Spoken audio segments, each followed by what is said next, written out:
And I just wanted to say thank you for that interview with Ashayana. I know it's a 3-part series, and you can find that on your channel. I was going to leave the links in the description of this video as well. But I think that you have personally, I mean, for me, and I know for so many people, have made such a tremendous impact with getting these teachings out and getting them more available, making them more public, so people, you know, can find the teachings, you know, learn about the Guardians, the Voyagers book, and begin to perceive all of this galactic, cosmic human history on a higher level intelligence that Ashayana has brought forth. And I think that you had a soul calling through the Guardian Alliance to be a support system of that work. Yes, many Camelot people have found her work through me, so it helped also support her work. And I have a strong connection to her as well, for some reason, just, a real familiarity with her. Now that I've read the books, it's extremely deep and involved, and it's not for the faint of heart, as they say. And it's really like a history of humanity going through the ages and the wars of the spiritual wars that have been fought with various ET races all over the planets, and various genetic engineering and re-engineering. Sorry? Yeah, that's exactly what I wanted to know, was what is your overall perception of the books, and how do you relate to it, and how has it impacted your life, these teachings, once you read the book?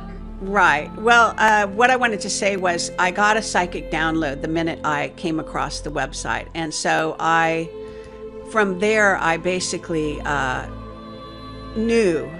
I can't explain it. This happens to me all the time. I get information, and I always have, and it just tells me things. And so all I can tell you is that I knew that it was accurate. I knew that it was a group that was unlike anything else on planet Earth at the time, that it was much more advanced. So I began to investigate it, the website and the information, and I vowed that I would try to interview her at some point in the future. And I also eventually, I interviewed her, and before that I read the books. When you read the books, they are extremely difficult to go through because there's so many new terminologies and concepts that we're not used to seeing in writing really anywhere. And it's extremely advanced in my view. So but I get a hit when I'm reading. It's, I simply know if something's true or if it's not.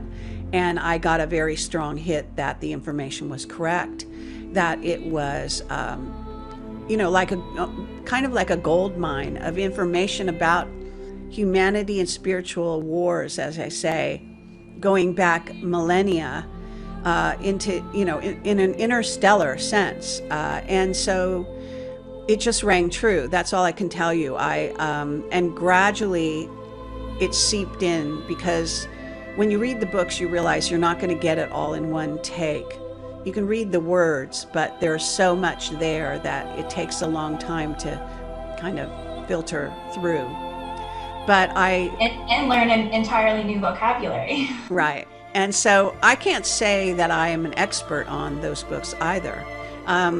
Still, the knowledge in some areas has eluded me simply because I know it's there, but it's just too much. It's extremely dense.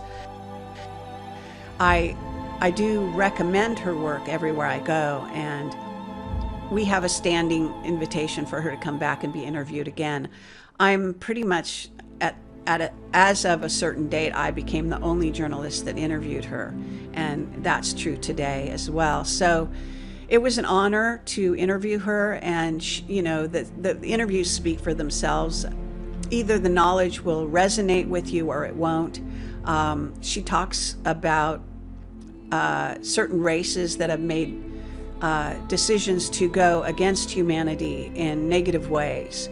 And that it involves certain large groups that contain what we call sort of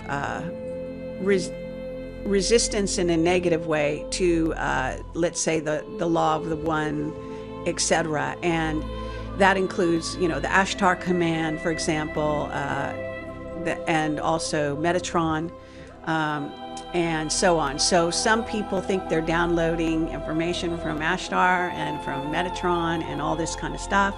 And it's not, you know, they are real. The Ashtar command has a huge base underground California and Arizona, in that area, etc. So all I can say is that when I look at her material, when I hear the information or read the information, I know, and this is true of all the material I come across, I can tell if something's true or not.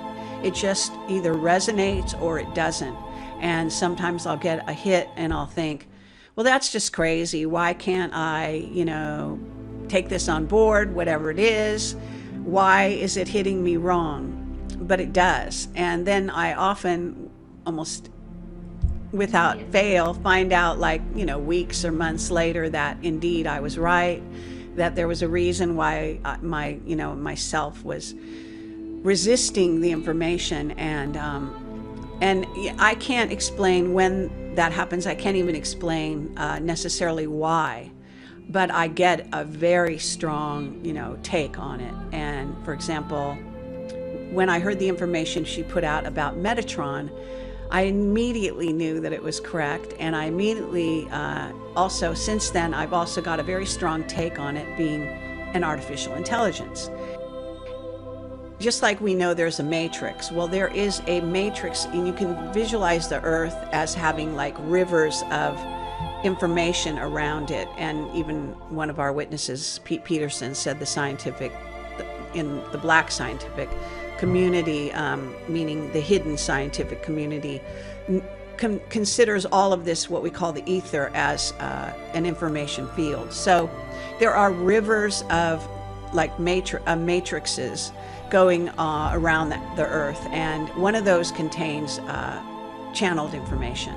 So initially, a lot of channelers do nothing other than tap into that river of information.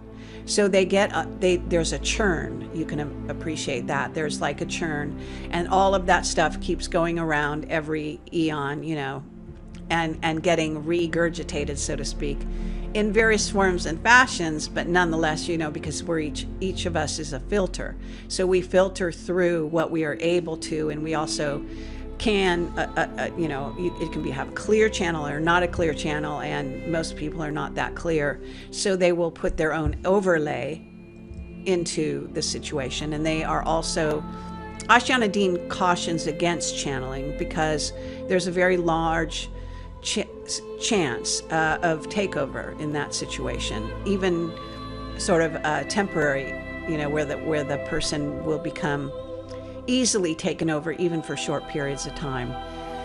So this is the kind of thing where spiritual, it's really learning discernment on a spiritual level. It's a journey. All of it's a journey, and you become sort of better adept and better equipped to deal with it as you move through your incarnations. And so what I would say is that people that have kind of gone down certain spiritual paths initially, I mean, you can also just take regular spirituality, whether it be, you know, being a Muslim or a Christian or, you know, Judeo-Christian or whatever.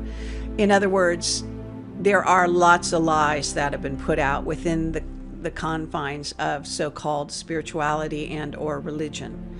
So this is part of the problem.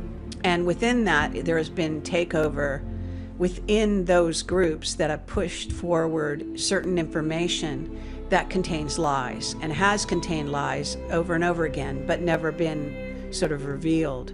So these are the kinds of things that we're dealing with here on Earth. Is you know, it's kind of like a soup of spiritual information, and people have to make their way through it. Fully taken over, fully infiltrated, and is a fallen being? Or you think that the river is just?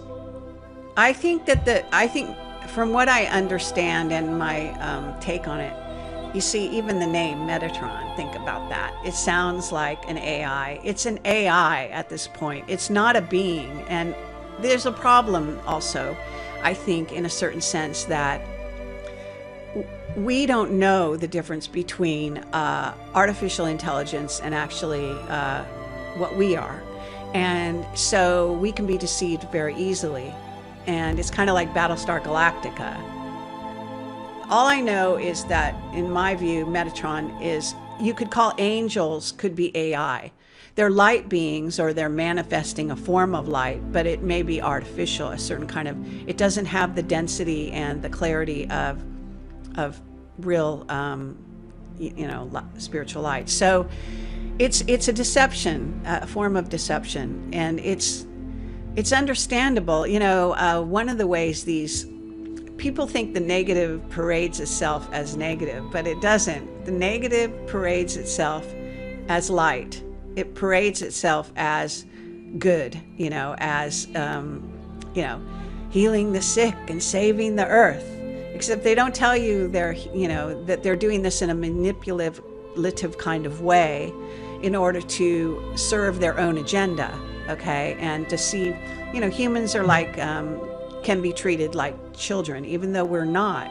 We are actually, especially the souls that inhabit these bodies are actually, if they come into full spiritual knowledge, will find themselves to be highly elevated spiritual beings.